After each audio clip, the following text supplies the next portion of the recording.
Hello everyone, welcome back, and today I'm going to be solving another problem from Lead Code. It's called daily temperatures, and it's a medium problem, which is sort of unusual for my channel, but nonetheless, I'm going to solve it today, and so let's just read the task first. So, given an array of integers, temperatures, which represents the daily temperatures, and we need to return an array answer such that answer I is the number of days you have to wait after the ith day to get a warmer temperature. So if there is no future day for which this is possible, keep 0. Alright, so even though I've solved it before, I don't remember. I remember some key elements of my solution, but nonetheless, still I'm gonna need to figure something out here. So the only thing that is very logical in this case to do is we can just if we are considerate, I would say we read this line carefully, not this one, and so uh, consequently we can say that all the values can just initially be zeros. So in Python, there is a way of doing that, which is very like handy, I would say. We can just say we can create the result variable first, and so we are just gonna fill it with zeros this way. It's very easy and very useful in Python. And so other thing that is mention worthy is that um, I'm gonna use a stack. If you're not familiar with stack, you better be, because this is a medium problem. You better be aware of um, data structures, algorithms, and so forth. So stack, I'm just gonna show you how it works here. So let's create it. This is just an empty array, not initially. So we initialized the result variable and our stack that we're gonna use. So the main idea of this problem is how to actually count the days. If there is like a day, how can we keep track of the days? So in order to keep track of basically indices, we're gonna use enumerate. We're just gonna go through each element and map in the stack. We're gonna map the value, the temperature, and its index. And so if we want to basically change the result, we're going to use the index and the current index to do that. So if you don't know what I mean, or if you're not sure, I'm just going to show you now.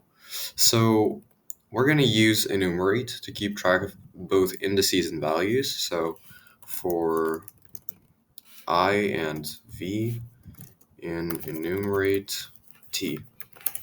So now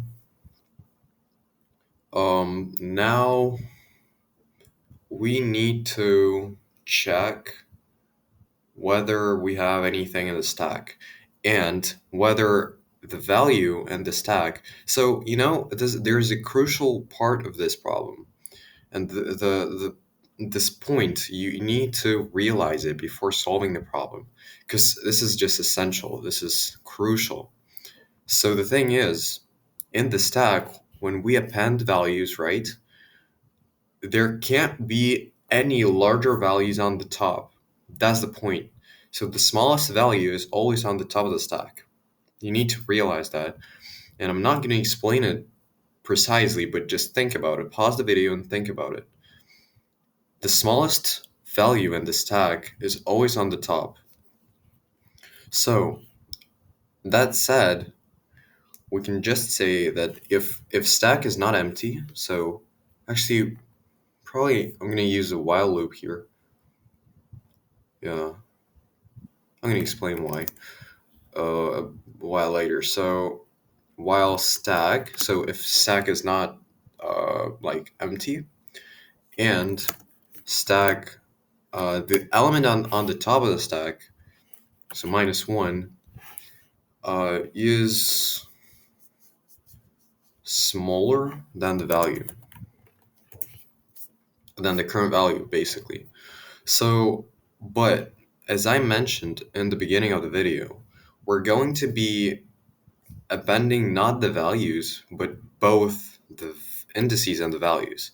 So, thus, we we can't say stack this. We're gonna say, so I'm gonna map, basically, how am I gonna do this? So let's just go here. Let's just say stack append, because I'm gonna append elements, obviously, and I'm gonna append value and index. So I think so far you understand how stack is gonna look like. Basically, on each step, it's gonna like be a list with multiple nested lists inside of it. So while stack and stack, this and value, we need to get the value. So value is the first element. You see, we append it, and so value is the first element, and the index is the second element. So if we were to get the index, we would have said -1, 1. But here is just the value. And so if it's less than the current value, what do we need to do? There is a great and very, well, I would say concise and very eloquent way in terms of, using this kind of expression in Python. And I remember it from this problem. Honestly, I do. So I'm going to show you it straight away. So we can get both the index and the value by popping the element first. And the point is that we're not going to need the value at all. We're not going to need it. So in Python, if you don't need something, you can use underscore. If it's just unnecessary, you don't, like, you're not willing to use it, and you won't. So this is basically a value. This is the first element, and then index, right?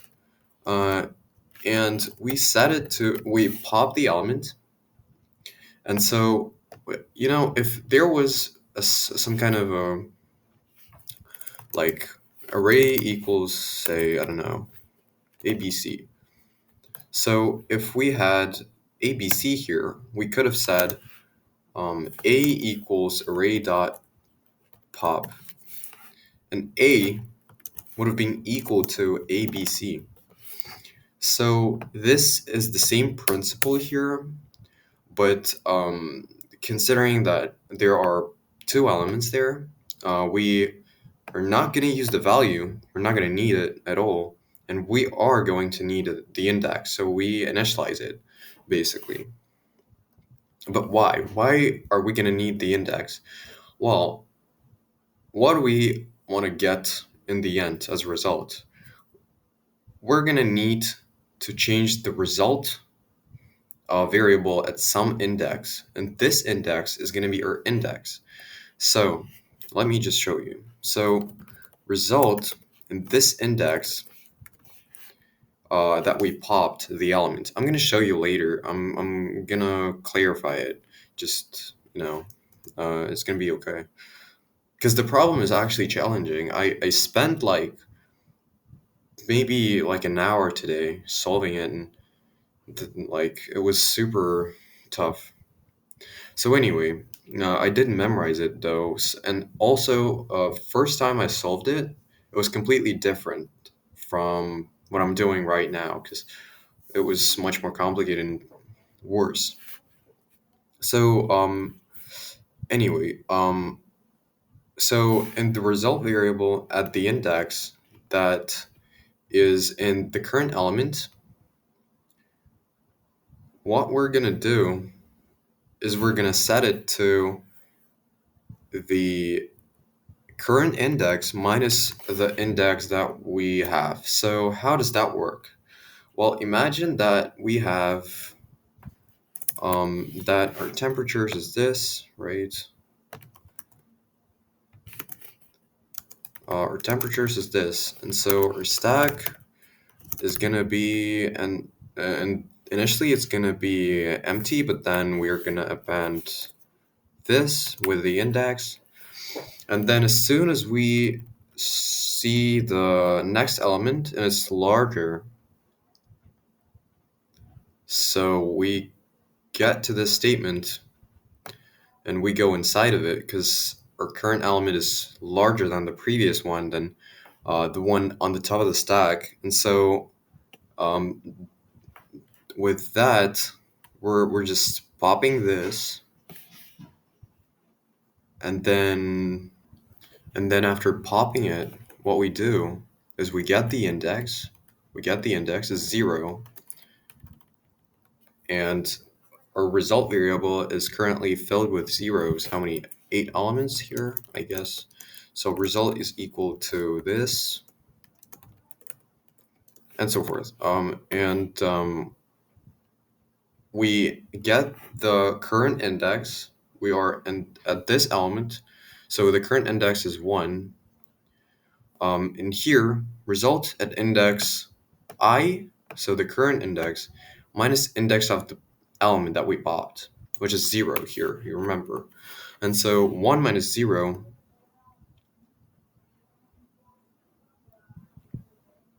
wait a second. So we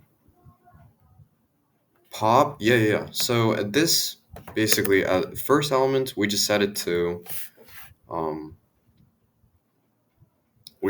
to 1.